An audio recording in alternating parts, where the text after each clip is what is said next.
Welcome to Burlap Teachers. Enjoy the video.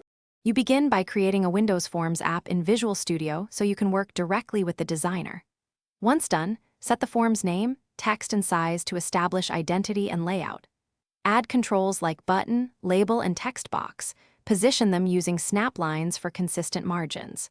Make sure to set Start Position to center screen to simplify testing. You're not just placing controls, you're defining the user flow, so name each control logically, like btn submit and txt email. Now wire events and implement the core logic by double-clicking controls to generate handlers, for example btn submit. Click. In those handlers, validate inputs, use integer, try parse or decimal, try parse for numbers, and toggle control states with enabled or visible to guide the user. Once you have validation, move repeated checks into separate methods to keep code readable and testable.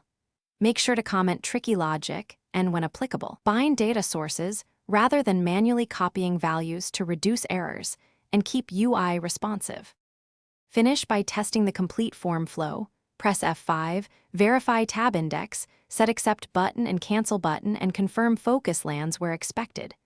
Implement persistence using simple serialization or a database connection and wrap I/O with try.